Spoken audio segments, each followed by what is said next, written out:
Sebuah narasi mengatakan Al-Quran harus direvisi. Assalamualaikum teman-teman cerita Untungs. Saat ini telah ramai perdebatan mengenai konflik Palestina dan Israel hingga membawa sudut pandang dari agama lain. Salah satunya adalah statement yang menjadi pro dan kontra, apakah betul Yahudi merupakan agama tertua? Kali ini cerita Untungs mengundang Ustadz Kainama, seorang mu'alaf mantan pendeta yang mendalami Bible dan bahasa Ibrani. Biar gak simpang siur, yuk saksikan penjelasannya hanya di cerita Untungs.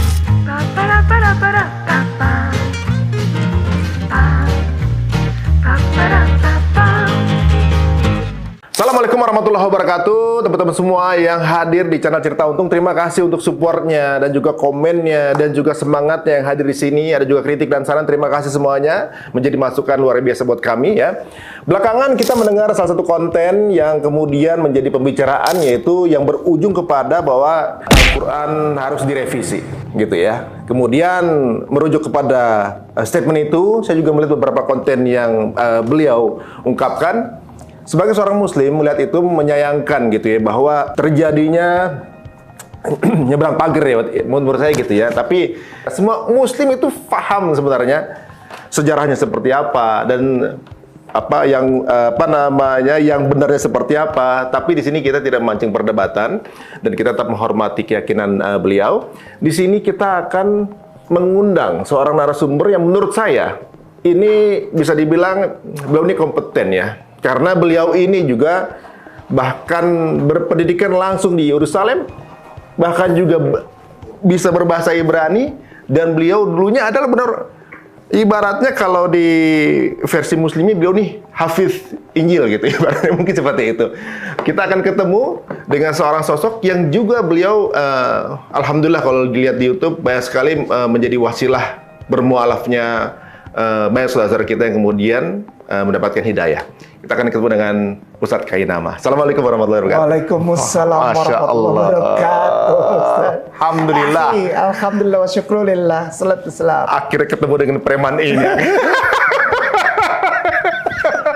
Barakallah.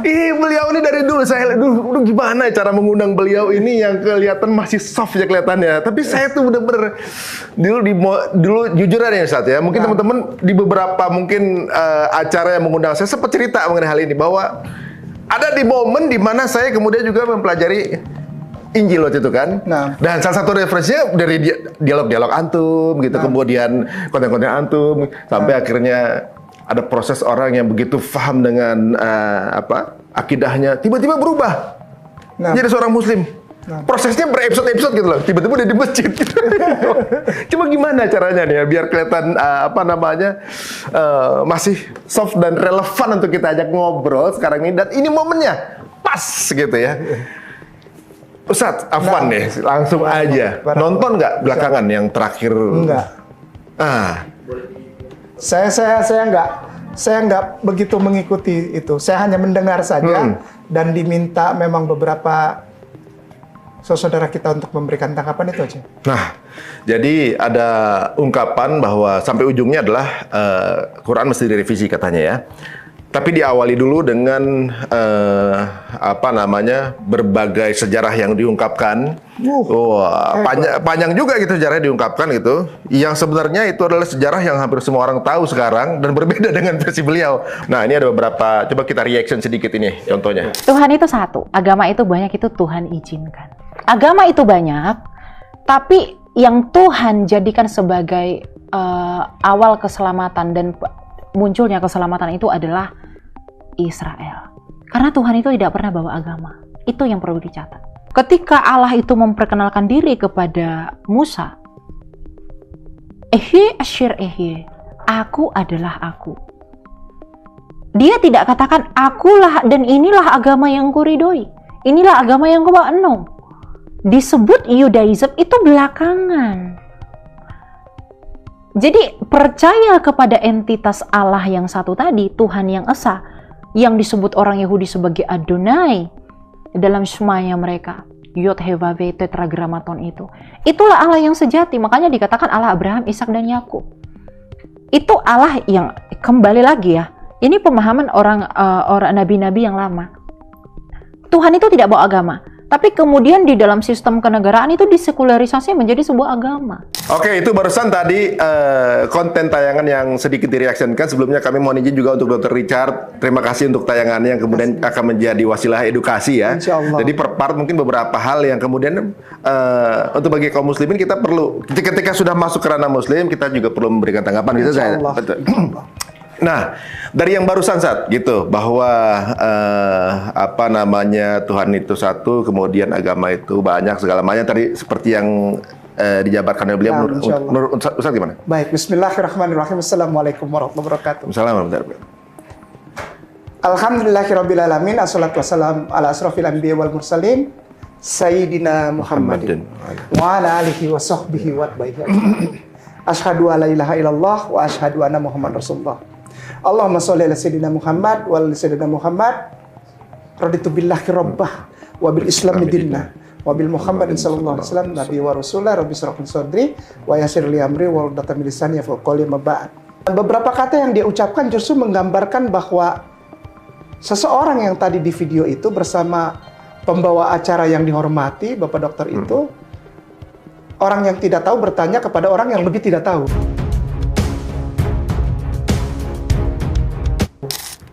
Menurut Ustaz beliau tuh itu yang dia sebutkan itu sesuai dengan ada dasar edukasinya atau Sama sekali nggak ada. nggak ada? Nggak ada sama sekali. Contoh ketika dia bilang, Tuhan memang satu tapi mengizinkan agama banyak, nggak ada.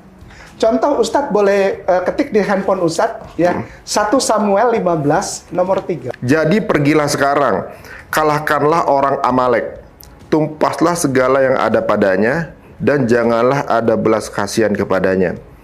Bunuhlah semuanya, laki-laki maupun perempuan, kanak-kanak maupun anak-anak yang menyusu, lembu maupun domba, unta maupun keledai. Saya tuh pernah punya kawannya, orang Yahudi gitu. Amalek itu ungkapan kasar katanya. Iya. Untuk yang terlebih rendah gitu.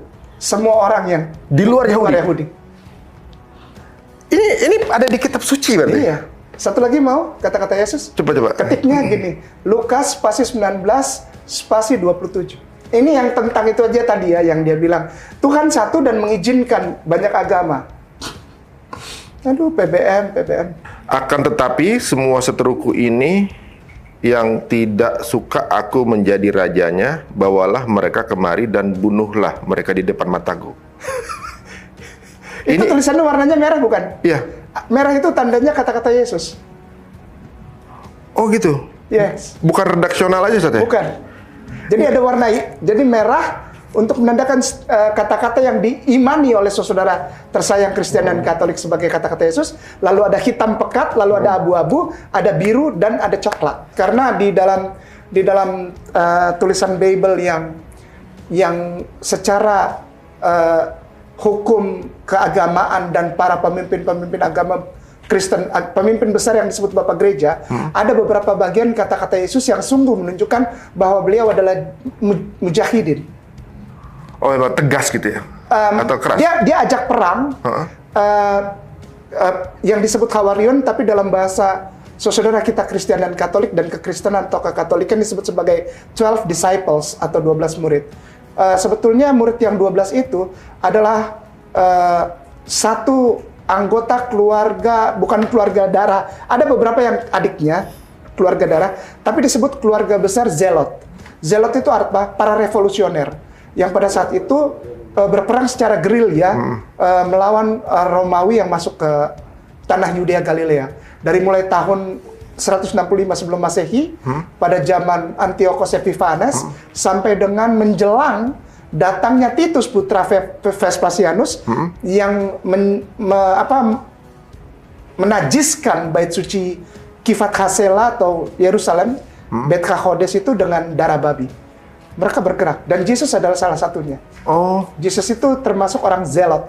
Zelot adalah kelompok revolusioner tanah Yudea Galilea. waduh, jadi ini teman-teman semua, ini pure saya memang karena ketidaktahuan teman-teman aja. Jadi ibaratnya tadi ayat yang tadi dan juga ayat yang sekarang saya juga baru paham ternyata memang ada satu. Ada yang dari begini dua keras ayat ya maksudnya ya? Iya, keras sekali. Apa ini penjelasan dari ini? Penjelasannya adalah untuk jawaban yang tadi video kita nonton.